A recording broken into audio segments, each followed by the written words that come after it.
What is going on, gamers? Aaron Got Game is back, and we are talking about the new adversary mode, Overtime Shootout. A few weeks back, another adversary mode called Overtime Rumble was released, and it was a game just like this where players would get in the Ruiner and would jump off a ramp in order to land on numbered targets in order to accumulate points for their team. However, in Overtime Rumble, everyone went all at once and it was crazy, and everyone would fly off the ramps at the same time and would try to land on spots and try to knock the opposing team off numbers that they wanted to be on. So it was a little bit crazy, but that brought a lot of excitement. As you can see with this one person goes at a time while the other people spectate them. So that's what makes this different from Overtime Rumble.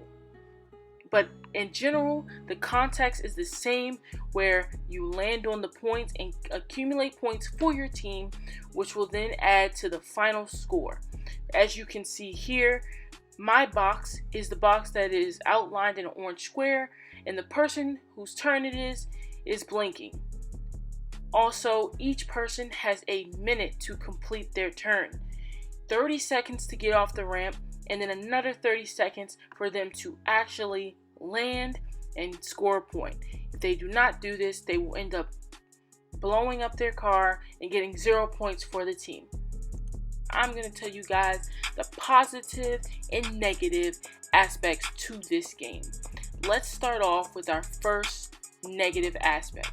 As you can see, I am spectating, and this is not because I joined the game late, but this is because for 90% of the game, you will be spectating your other teammates as well as the opposing team.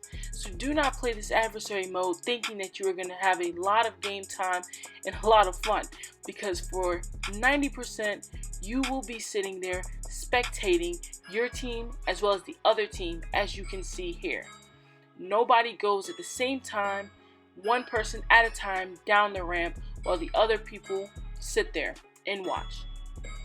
That is the first negative thing to me, because I play GTA in adversary mode so that I can play, have fun, score points the entire time, not sit here and watch other people.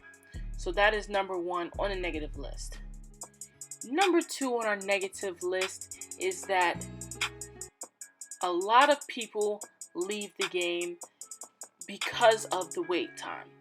A lot of people on your team will continuously start leaving, because who is patient in GTA? Not a lot of people are. So a lot of people will end up leaving.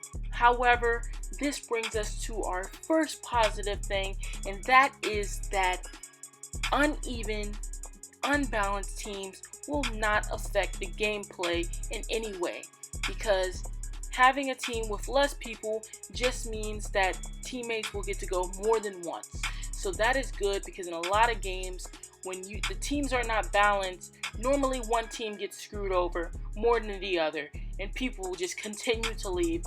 The second and last positive thing about this game, which you probably can guess, is the double money and double RP for the next 2 weeks. As you can see, I am the match winner, and this was the payout from 4 rounds won. My team won 4 times in a row, and the ending amount was $106,000 and 12,000 RP. I imagine that if you guys go back and forth winning and losing, which you can do with your friends or your crew members, you will be able to make a lot of money in this adversary mode. So I hope that gave you guys a little bit of insight on whether or not you should try this adversary mode out, and maybe I saved you guys some time and let you guys know that maybe it's not worth it, but maybe you would like to sit there and just make money by watching other people play. Whatever it is, positive or negative, I hope that you enjoyed this video and this review on GTA's new adversary mode, Overtime Shootout.